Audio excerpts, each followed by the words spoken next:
जय हिंद दोस्तों। आज बात करेंगे क्लास 12th इकोनॉमिक्स, जिसे हिंदी में अर्थशास्त्र कहते हैं, चैप्टर 1, जो कि आपको सबसे आसान भाषा में समझाने की कोशिश करेंगे। ये समझ में कब आएगा? जब आप इस वीडियो को शुरू से लेके अंत तक देखेंगे, तभी आपको यह वीडियो समझ में आने वाली है। तो चलिए यहाँ से स्टार्ट करते हैं। और स्टार्ट करने से पहले मेरे दोस्त, अभी तक आपने इस वीडियो को शेयर नहीं किया है तो एक बार जम के शेयर कर दीजिए, ठीक है। चलिए, जय हिंद दोस्तों। आज बात करेंगे कक्षा 12वीं, विषय अर्थशास्त्र, जिसे इंग्लिश में इकोनॉमिक्स कहते हैं। इकोनॉमिक्स का स्पेलिंग याद कर लीजिएगा, बहुत स्टूडेंट का इकोनॉमिक्स का भी स्पेलिंग नहीं आता रहता है। चैप्टर 1, जिसका नाम है विश्व अर्थव्यवस्था का परिचय, जो कि एनसीईआरटी बुक के अकॉर्डिंग किया जा रहा है। तो अगर आपने एनसीईआरटी बुक खरीदा है तो आपको यह वीडियो बहुत ही मज़ेदार तरीक़ा से समझ में आएगा। अगर आपने नहीं खरीदा है तब भी आप देख लीजिए, उसके बाद अगर आप एनसीईआरटी बुक पढ़ते तब आपको और बेहतरीन तरीक़ा से समझ में आने वाली है। तो चलिए यहाँ से स्टार्ट करते हैं। और बहुत स्टूडेंट बोलते हैं कि सर हम किस तरह से पढ़ें कि अच्छा से अच्छा स्कोर हम कर सकते हैं। तो सबसे पहले समझिए आपको किस तरह पढ़ना चाहिए। तो टाइप में आपके होगी, जैसे चैप्टर 1 हो गया, ठीक है। उसके बाद चैप्टर 2 आएगा, चैप्टर 3 आएगा, जिसका कोई भी नाम हो सकता है। तो सबसे पहले आपको क्या करना है, फुल एक्सप्लेनेशन पढ़ना है, जिससे लाइन बाय लाइन थ्योरी हो गया। ये अगर पढ़ लेते हैं तो आपको सब्जेक्टिव में दिक्कत नहीं होगा, प्लस एमसीक्यू में भी दिक्कत नहीं होगा। तो अगर आप ये कर लेते हैं तो ये आपके दोनों के दोनों अपने आप कंप्लीट हो जाएगा, क्योंकि आप यही वीडियो देखिएगा, आपको सब्जेक्टिव ऑब्जेक्टिव कंप्लीट हो जाएगा, ठीक है। तो चलिए यहाँ से स्टार्ट करते हैं। और चैनल पर फर्स्ट बार आए तो चैनल को सब्सक्राइब कर लीजिए और लाइक कर दीजिए, थोड़ा सा मोटिवेशन मिलना चाहिए। अभी से ही लाइक कर दीजिएगा तो थोड़ा सा अच्छा रहेगा, ठीक है। और पीडीएफ के लिए लास्ट तक बने रहे, आपको जरूर मिलेगा। चलिए, अब यहाँ पर हम बात करते हैं अर्थशास्त्र किसे कहते हैं, व्हाट इज इकोनॉमिक्स। सबसे पहले मेरे दोस्त, आज हम क्या पढ़ रहे हैं, इकोनॉमिक्स पढ़ रहे हैं। तो इकोनॉमिक्स के चैप्टर 1 है, तो इससे पहले हम जानना पड़ेगा कि इसके डिटेल के बारे में, क्योंकि इकोनॉमिक्स पढ़ने हैं तो शुरू से हम पढ़ेंगे, क्योंकि ऊपरे ऊपरे पढ़ना बेकार बात है। तो गहराई से पढ़ेंगे तो और अच्छी बात रहेगा, ठीक है।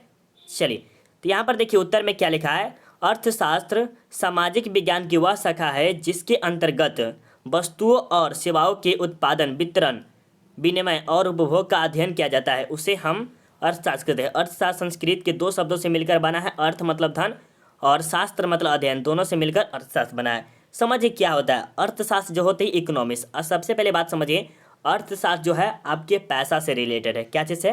पैसा। वस्तु जो आप सुने हैं, कोई चीज़ वस्तु हो गया, जैसे मान लीजिए साइकिल, या आपके सामग्री हो गए, जो फल फूल ये सब खरीदते, क्या है सब वस्तु, ये सब है ना। किताब उताब खरीदते, ये सब क्या आपके आगे। सेवा में आपके हो गए गाड़ी मोटरसाइकिल, ये सब हो गया। उत्पादन एवं वितरण और उपयोग का अध्ययन किया जाता है। मतलब इन सब का जो अध्ययन किया जाता है उसे हम क्या कहते हैं, अर्थशास्त्र कहते हैं। अर्थशास्त्र जो है आपको संस्कृत के दो शब्दों से मिलकर बना है। कितने? संस्कृत के दो शब्दों से मिलकर बना है। अर्थ मतलब होता है धन और शास्त्र मतलब होता है अध्ययन। ऐसे कह सकते हैं धन का जो हम अध्ययन करते हैं उसे हम अर्थशास्त्र कहते हैं। दूसरे शब्द में कह सकते हैं, क्या कह सकते हैं, धन का जो हम अध्ययन करते हैं उसे हम अर्थशास्त्र कहते हैं, ठीक है। आपको समझ में आ गया ना मेरे दोस्त? चलिए बताइएगा आपको समझ में आया कि नहीं। चलिए, आशा है कि आपको समझ में भी आ गया होगा। चलिए आगे बात करते हैं कि अर्थशास्त्र के जनक कौन है। अर्थशास्त्र के जनक कह सकते हैं, पिता कह सकते हैं। Who is the father of economics, क्या है, who is the father of economics. तो अर्थशास्त्र के जनक एडम स्मिथ हैं। कौन है? एडम स्मिथ, जो कि आपके ऑब्जेक्टिव में 1 नंबर आ सकते हैं। तो याद कर लीजिएगा, जिसका जन्म 5 जून 1723 ईस्वी में हुआ एवं 17 जुलाई 1790 में उनकी मृत्यु हो गई। क्या हुई? 5 जून 1723 में जन्म हुआ और 1790 में उनकी मृत्यु हुई। किसके? एडम स्मिथ की, जो कि क्या है, अर्थशास्त्र के पिता है, ठीक है। वे ब्रिटिश नीतिवेता, दार्शनिक और राजनीतिक अर्थशास्त्री थे। क्या क्या थे वे? मतलब वे कहाँ के थे? ब्रिटिश के थे, नीतिवेता थे और दार्शनिक थे और राजनीतिक अर्थशास्त्री थे। उन्हें अर्थशास्त्र का पितामह कहा जाता है। उन्होंने 1776 में the wealth of nation book प्रकाशित किया है। मतलब कि जब 1776 में the wealth of Nations book प्रकाशित किया, ये आपको याद रखना है। ये आपके ऑब्जेक्टिव में बहुत बार पूछा है कि एडम स्मिथ कौन सी पुस्तक प्रकाशित किए थे। तो ये पुस्तक का नाम बताइएगा, आपको 1 नंबर मिलेगा। कब किए थे? तो 1776 में, ठीक है। समझ में आ रहा है ना? चलिए अब बात करते हैं अर्थशास्त्र की रचना कब हुई थी। वेन वाज इकोनॉमिक्स क्रिएटेड, मतलब कि कब बना था। तो अर्थशास्त्र की रचना 4वीं शताब्दी ईसा पूर्व में कौटिल्य या चाणक्य द्वारा संचालित किया गया था। देखिए इसमें अर्थशास्त्र जो 4वीं शताब्दी में है, कौटिल्य या चाणक्य या विष्णुगुप्त भी कह सकते हैं, 3 इसका नाम है। संचालित किया गया। इसमें राज्य व्यवस्था, कृषि व्यवस्था, न्याय व्यवस्था एवं राजनीतिक व्यवस्था पर ध्यान दिया गया। मतलब कि जब ये कौटिल्य था ना और चाणक्य ने, जो कि 4वीं शताब्दी में जो राज्य व्यवस्था मतलब राज्य के ऊपर व्यवस्था, कृषि मतलब समझते ही है, न्याय मतलब किसी के न्याय प्रति दिलाना, राजनीतिक मतलब कि अभी जो चल रहा है पॉलिटिक्स, इसके बारे ध्यान देना है, क्या किया, इसका स्थापना किया गया था। ठीक है, तो ये आपको भी समझ में आ गया होगा। अब बात करते हैं, अब आपके सामने चैप्टर से आगे क्या गया, चैप्टर से आपके स्टार्ट हो गए हैं।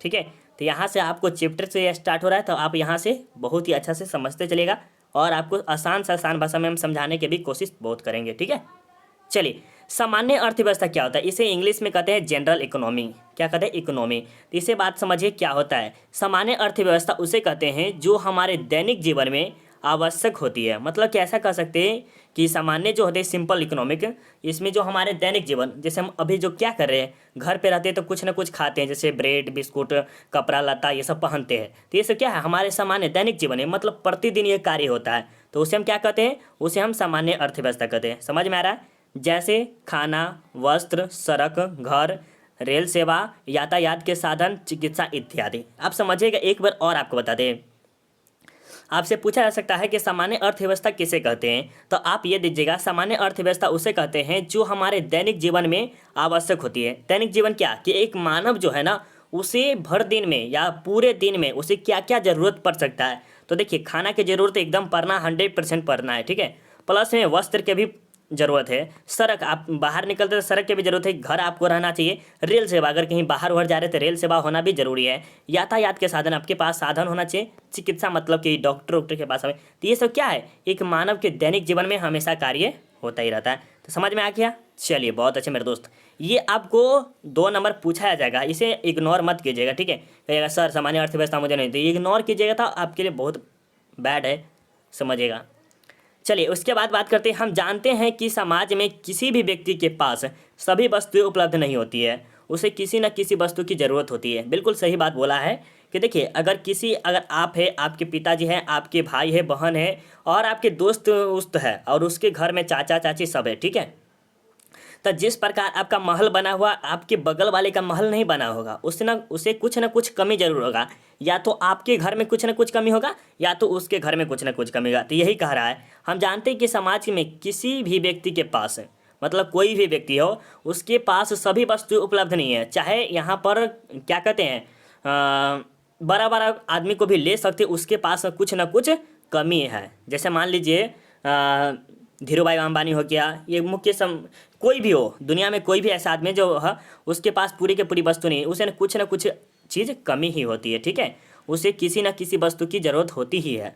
ठीक है, चलिए, अब बात करते हैं, समाज में प्रत्येक व्यक्ति के पास उतनी ही वस्तुएं या सेवाएं का उपयोग करना चाहता है जिसमें से उसे कुछ ही उपलब्ध होती है। मतलब देखिए, मतलब जितना बड़ा बड़ा आदमी होता है ना, उसे उतना ही वस्तु प्राप्त होता है। जैसे मान लीजिए आप मिडिल फैमिली से, तो आपको बहुत ही कम चीज़ मिलेगा, और जो हाई है, मतलब हाई क्वालिटी है, तो उसे क्या होगा, उसे बहुत बहुत बड़ा बड़ा बड़ा वस्तु देखेगा, मतलब बहुत बड़ा बड़ा सपना भी उस सबका होगा, तो ये अलग होता है। ठीक है, लेकिन तब भी उसके पास क्या होती है, वस्तु उपलब्ध नहीं होती है, वो बहुत ही कम मात्रा में ही करना चाहते हैं। एक बार और समझिए, समाज में प्रत्येक व्यक्ति के पास उतनी ही वस्तुएं या सेवाएं का उपयोग होता है। जैसे सेवाएं और वस्तुएं, तो किसी के पास अच्छा होता है, किसी के पास, लेकिन कोई भी जिसमें से कुछ ही उपलब्ध है, मतलब थोड़ा सा ही उपलब्ध होता है।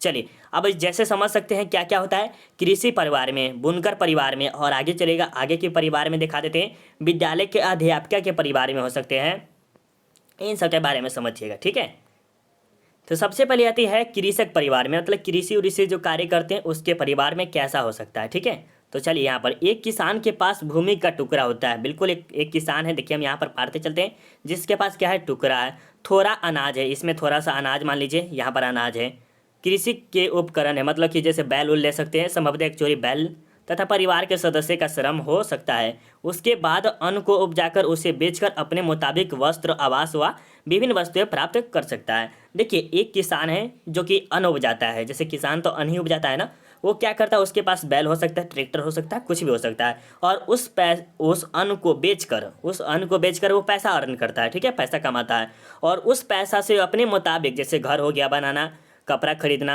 कुछ सामान वामान खरीदना, यही कहलाता है कृषक परिवार में। तो ये समझ में आ गया। अब आगे चलिए, उसी प्रकार बुनकर के परिवार में है, एक बुनकर के पास धागा, कुछ कपास तथा कपड़ा बुनने के काम में आने वाले उपकरण हो सकते हैं। उसके द्वारा बुनकर जो वस्त्र तैयार होता है उसे बेचकर आवश्यक मुताबिक वस्तुएं तथा सेवाएं प्राप्त कर सकता है। देखिए, एक कृषक परिवार के पास क्या था, उसके पास एक बैल था, टुकड़ा उकरा था, और वो क्या किए, वो मान लीजिए कि वो अन्न बेच कर वो क्या किया, वो कपड़ा खरीद सकता था। इससे सपोर्ट मिल रहा है, और इसे सपोर्ट मिला है। तो मतलब कि ये जो है ना, बुनकर के परिवार वाला वो अन्न खरीदेगा, और कृषक के परिवार जो है वह क्या खरीद सकता है, कपड़ा खरीद सकता है। आगे चलिए, उसके बाद आप आते हैं विद्यालय के अध्यापिका। ठीक है, तो इसके बाद विद्यालय के अध्यापक बच्चों को शिक्षित करने के लिए आवश्यक कौशल होता है तथा उसे पढ़ाकर रुपया कमा सकते हैं। जैसे आपको हम पढ़ा रहे हैं तो उसे हमें कुछ न कुछ आता होगा, मतलब मान लीजिए थोड़ा सा ना थोड़ा कुछ न कुछ कमाते हैं, तभी तो हम अपने मुताबिक कुछ न कुछ डेवलप कर रहे हैं, मतलब कुछ न कुछ अपना विकसित करते हैं। जैसे मोबाइलें खरीद लिए, कोई पेन उन खरीद, ये सब क्या हो रहा है, आपसे पैसा कमा कर और कुछ हम आगे बढ़ा रहे हैं। ठीक है, तो ये कुछ न कुछ बढ़ता ही रहता है, जिनसे अपनी आवश्यकताओं को प्राप्त किया जा सकता है और कर भी सकते हैं। ठीक है, तो मेरे ख्याल से ये आपको बहुत ही अच्छा से हम समझाए हैं, ये वाला और ये आपको अच्छा लगा हो तो लाइक कर दीजिए। अगर देखिए इतना आप मेहनत करते हैं आप सबके लिए, तो एक लाइक तो बनता है, बिल्कुल मेरे दोस्त, एक लाइक बनता है। और हो सके तो चैनल सब्सक्राइब कर लीजिए, कोई पैसा वैसा नहीं लग रहा है।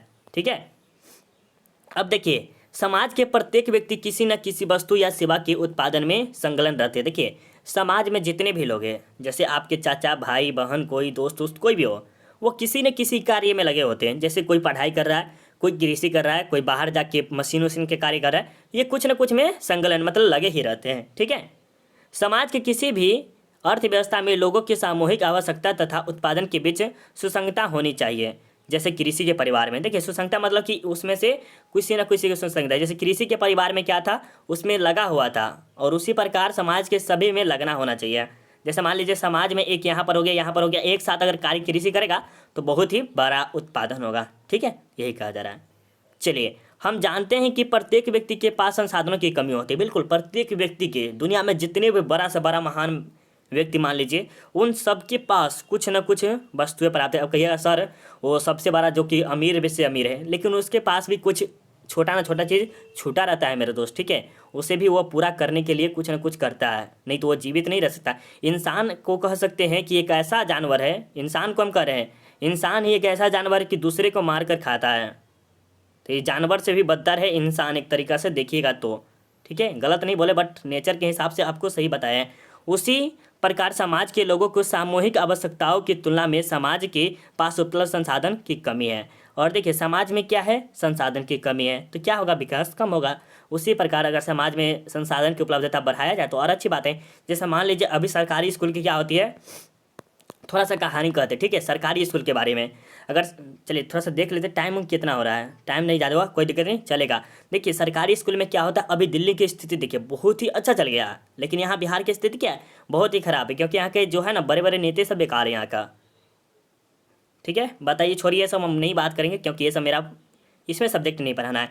अर्थव्यवस्था की केंद्रीय समस्या है, मतलब सेंट्रल प्रॉब्लम्स ऑफ इकोनॉमिक, मतलब सेंटर में क्या क्या प्रॉब्लम आ सकता है इकोनॉमिक्स के लेके, उसके बारे में बात करेंगे। ठीक है, जीवन के प्रत्येक गतिविधियों में वस्तुओं तथा सेवाओं का उत्पादन, विनिमय तथा उपभोग आते हैं, जो समाज के प्रत्येक संसाधनों में कमी का सामना करना पड़ता है। देखिए, आप जीवन के प्रत्येक गतिविधियों में वस्तुओं तथा सेवाओं दोनों के उत्पादन, विनिमय तथा उपभोग आते हैं, ये सब तीनों आते हैं, जो कि समाज में हमेशा कमी ही रहती है, और इसका सामना करना पड़ता है किसे, समाज के लोगों को। ठीक है, चलिए, अर्थव्यवस्था की केंद्रीय समस्या 3 है। क्या है, अर्थव्यवस्था की केंद्रीय समस्या कितनी हो सकती है, 3 हो सकती है। कौन कौन है, देखिए, किन वस्तुओं का उत्पादन किया जाए और कितनी मात्रा में, ऐसा कौन सा वस्तु है जिसका उत्पादन किया जाए और कितनी मात्रा में, जिससे हमारा जो वस्तु है वह बिक जाए और अच्छा से अच्छा मुनाफा भी आ जाए। ठीक है, अब आगे बात करते हैं। और उसके बाद आता है वस्तु का उत्पादन कैसे करते हैं, मतलब कि जो वस्तु है उसका उत्पादन हम कैसे कर सकते हैं। उसके बाद आप कहते हैं वस्तु का उत्पादन किसके लिए किया जाए, मतलब कि जो हम वस्तु का उत्पादन कर रहे हैं वो कौन खाएगा, नहीं खाएगा, ये हम क्यों कर रहे हैं, इसके बारे में। ठीक है, तो ये सब हम डिटेल में बात करेंगे। चलिए, अब आपको बताते हैं। तो सबसे पहले बात आती है कि किन वस्तुओं का उत्पादन किया जाए और कितनी मात्रा में। तो समाज में यह निर्णय लेना होता है कि प्रत्येक वस्तुओं और सेवाओं का कितना उत्पादन किया जाए, मतलब इतना तो रिस्क लिया जाता है कि आपको कितना उत्पादन करना है। ठीक है, समाज में, जैसे खाद्य पदार्थ, वस्तुएं या आवासों, जैसे रोटी, कपड़ा, मकान इत्यादि। हो गया विलासिता की वस्तुएं, जैसे मोबाइल, कार, टीवी, मोटरसाइकिल इत्यादि। विलासिता का अर्थ क्या हुआ कि मतलब इसका ज़रूरत नहीं है तभी इसका हम उत्पादन कर रहे हैं, ठीक है। जैसे मोबाइल मेरे ज़रूरत नहीं है तभी हम इसके उत्पादन करें, लेकिन खाद्य पदार्थ का वस्तुएं एवं आवासों, जैसे रोटी, कपड़ा, मकान इत्यादि, ये सब ज़रूरत है इंसान को। ये 3-4 चीज़ हमेशा इम्पोर्टेंट है, लेकिन मोबाइल, कार, टीवी, मोटरसाइकिल ये सब ज़रूरत नहीं है तभी भी हम करते हैं, ठीक है। चलिए अब बात करते हैं कृषि जनित वस्तुएं, जैसे गेहूं, चावल, चाय, चीनी। मतलब ये सब करना कृषि के लिए बहुत ही औद्योगिक उत्पादनों का सेवाओं तथा जैसे लघु व कुटीर उद्योग, बड़ा बड़ा उद्योग बनाना, ये सब क्या है, ये एक प्रकार के उत्पादक ही होता है। लेकिन सबसे ज़्यादा जो आपके कृषि जनित उत्पाद, ये सब जो हरा हरा है ना, ग्रीन किया, वो आपके लिए बहुत इंपॉर्टेंट है, ठीक है। चलिए शिक्षा तथा स्वास्थ्य। शिक्षा तथा स्वास्थ्य में आपके हो गए स्कूल, कॉलेज, हॉस्पिटल, ये आपके लिए बहुत है। सैन्य सेवाओं में जैसे बंदूक हो गया, मिसाइल हो गया, विमान हो गया, ये सब की जरूरत नहीं होती, बट ये भी जरूरत है कब, जब आपके देश पे कभी भी आक्रमण हो सकता है। जैसे आपके समाज में रह रहे हैं, वहाँ पर अमीर आपका समाज है, ठीक है, तो वहाँ पर क्या हो सकता है, कोई लुटेरा आके लूट सकता है, तो उस समय क्या आ सकते हैं, बंदूक, मिसाइल, विमान, तलवार, ये सब आपके काम आ सकते हैं। तो शिक्षा तथा स्वास्थ्य के साथ साथ कॉलेज में होता है, ये भी जरूरी है। उपयोग की वस्तुएं, ऐसा कौन सा चीज़ है जो आपके उपयोग में आ सकती है, मकान, कपड़ा, जूता, ये सब आपके उपयोग है। निवेश परक वस्तुएं क्या है, जैसे मशीन, ठीक है, निवेश पर मतलब इसका जरूरत नहीं है तभी हम करते हैं। तो ये आपके कुछ थे जो कि आपको क्या करना था, किन वस्तुओं का उत्पादन किया जाए और कितनी मात्रा में। तो वस्तु का उत्पादन आपको ये सब करना चाहिए और ये सब नहीं करिए तभी चलेगा, ठीक है। अब चलिए बात करते हैं ऊपर के सभी वाक्यों में से किसका उत्पादन सबसे अधिक करना चाहिए। आप हमें ज़रूर बताइएगा कि जैसे मान लीजिए कि खाद्य पदार्थ का करना चाहिए या कृषि जनित या इसका इसका इसका या इसका, आपको कमेंट करके बताना है। तो आपका देखते कितना आपका इम्प्रूव है कि आप किस प्रकार सोचते हैं कि आपके समाज में किस चीज़ का उत्पादन सबसे अधिक हो। जब आप इकोनॉमिक्स लिए तो ये सब तो आपको ज्ञान होना चाहिए, ठीक है। चल दें, थोड़ा सा लंबा वीडियो है लेकिन आपको बहुत ही डिटेल के साथ पढ़ाने की कोशिश कर रहे हैं।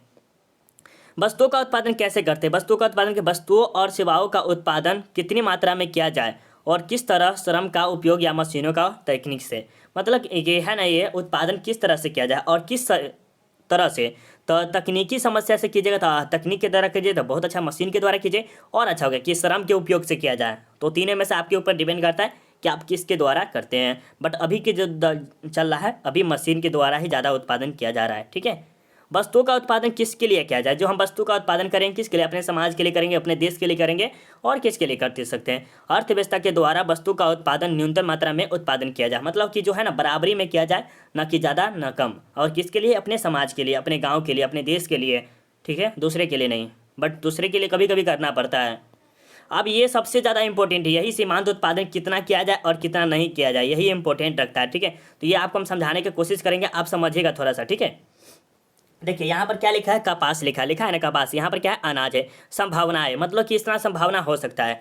जैसे मान लीजिए एक खेत है, ठीक है, यहाँ पर समझिएगा, और यहाँ पर हम क्या कर रहे हैं, कपास पूरा खेत में कर रहे हैं, ठीक है। क्या करें, पूरा खेत में हम क्या करें, कपास कर रहे हैं। तो ये क्या होगा, अनाज एक 0% भी नहीं हो सकता है, नहीं ना हो सकता है, तो ये समझिएगा। तो ये अनाज की संभावना 1% नहीं है। अब देखिए थोड़ा सा आप समझिएगा, जब क्या है कि यहाँ से हल्का छोड़ दीजिए, अब बाकी दो में क्या है, कपास करने लगे, ठीक है। तो ये 1% क्या हुआ, यहाँ पर अनाज उपजाना स्टार्ट कर दिए, ठीक है। तो यहाँ पर बढ़ रहा है, ठीक है। और इसी प्रकार हम करेंगे, क्या करेंगे, 7 अगर करते हैं तो क्या, सी में अगर 7 करते हैं तो 2% लेंगे, मतलब कि यहाँ पर धीरे धीरे थोड़ा बढ़ा दीजिए, क्योंकि जितना रहेगा उतना ही बढ़ते चलेगा। तो यहाँ पर बढ़ा दिए, तो यहाँ पर 7 में क्या करेंगे, कपास करेंगे और 2 में अनाज करेंगे, खाने पीने वाला चीज़, और कपास के लिए जो वस्त्र स्त्रोत्र है उसके लिए करेंगे। और धीरे धीरे क्या करेंगे, अगर हम 4 पे ले आते हैं, 4 पे, तो मतलब कि यहाँ पर 4 बराबरी में आ जाएगा, ये 3 है, ये 4 है, तो मतलब कि 4% कपास करेंगे और 3% अनाज करेंगे, तो यहाँ पर क्या होगा, बराबरी होगा। तो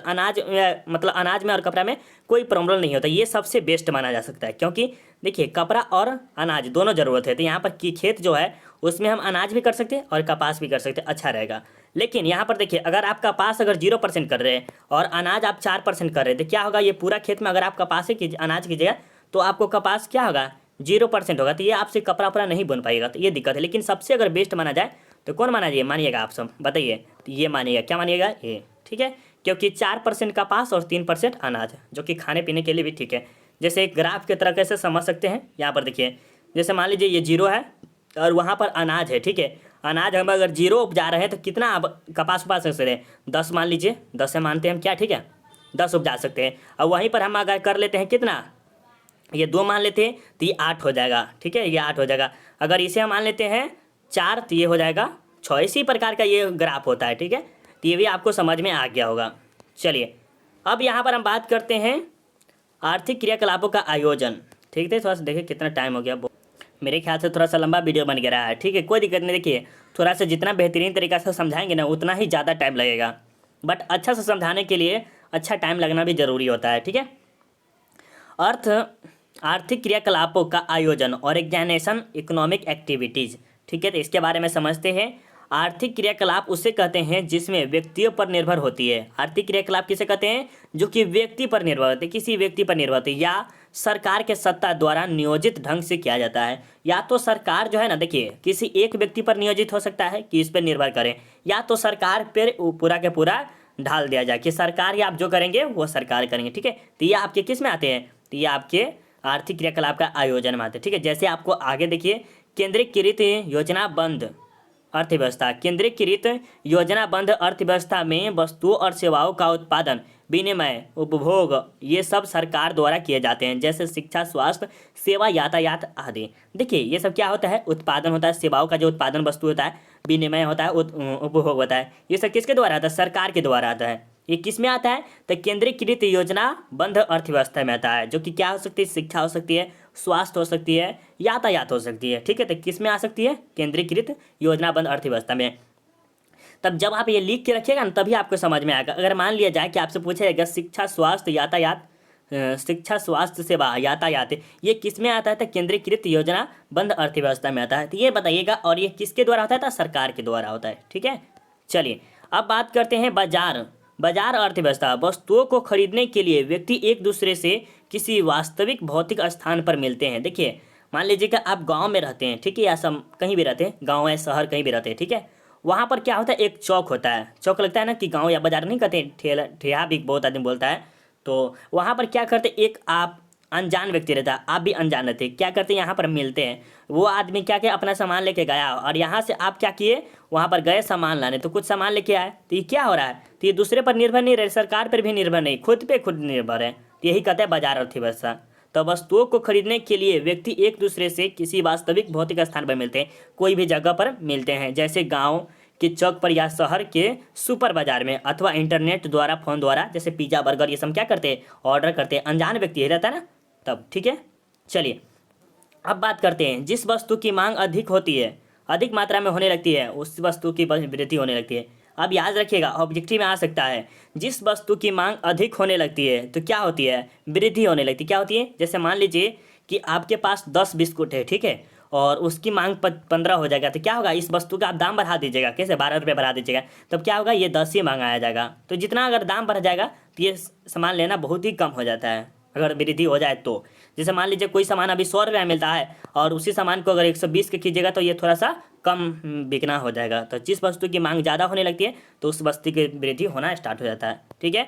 और सकारात्मक और आदर्शमक क्या होता है? पॉजिटिव और निगेटिव। एक तरीके से थोड़ा सा समझ लीजिए, एक दो, जैसे मान लीजिए अब अच्छा वस्तु उत्पादन किए तो ये हो गया पॉजिटिव में, अगर नीचे गिर रहा है तो ये निगेटिव में।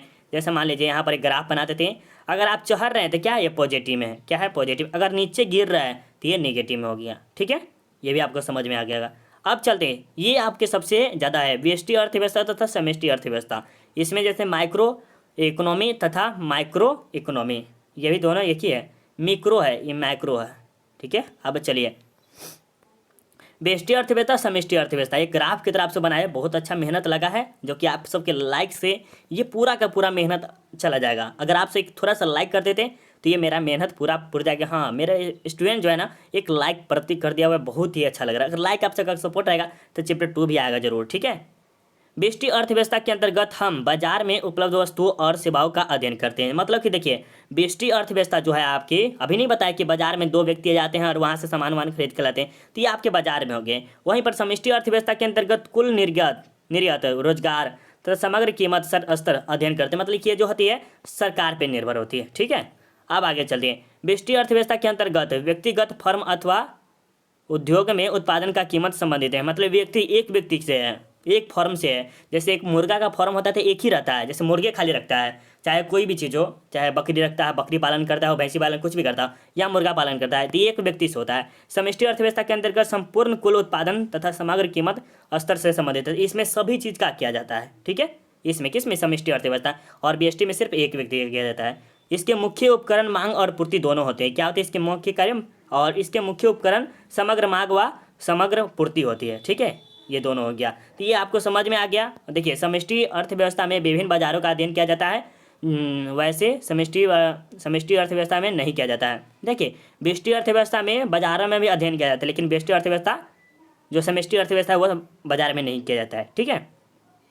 अब बात करते हैं वहाँ से पुस्तक की योजना। पुस्तक की योजना के बाद हो गया कि आपके जो बुक है वो प्लान हो गया।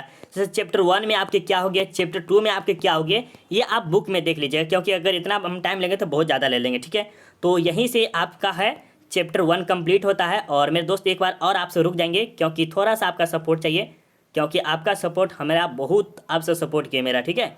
एक बार और सपोर्ट कर देंगे, उसके बाद आपको पीडीएफ कैसे मिलेगा ये भी बता देंगे, ठीक है। सबसे पहले अगर आपको बता दें RDX, आपके भाई बहन RDX सेल्फ स्टडी, ठीक है। अगर आपके भाई बहन कोई भी दोस्त हो तो जो 10th में जाने वाला है या 9th 8 कोनो सा क्लास में है, ठीक है, तो उसे ज़रूर बताइएगा क्या, इस चैनल को सब्सक्राइब कर लेने के लिए। Self study RDX self study, क्या करना है, RDX सेल्फ स्टडी को कहिएगा सब्सक्राइब कर लेने के लिए, ठीक है। चलिए, बहुत अच्छा। आप मेरे दोस्त, आप जरूर अपने भाई बहन दोस्त किसी को ना किसी को जरूर बताइएगा। और आपको पीडीएफ चाहिए तो टेलीग्राम पे जाके सर्च कीजिएगा self study with Kundan Kumar, जिसका लिंक आपको डिस्क्रिप्शन में भी मिलेगा, ठीक है। और इन सब का आपको अगर पीडीएफ चाहिए 12th का ऑल सब्जेक्ट का, तो आप हमें इस नंबर पे एक बार कांटेक्ट कर लीजिएगा, ठीक है। जय हिंद, जय भारत। किसी भी प्रकार की समस्या हो आप हमें इसी नंबर पे कांटेक्ट कर सकते हैं। Bye bye. जय हिंद, जय भारत। प्लीज़ शेयर कर दीजिएगा।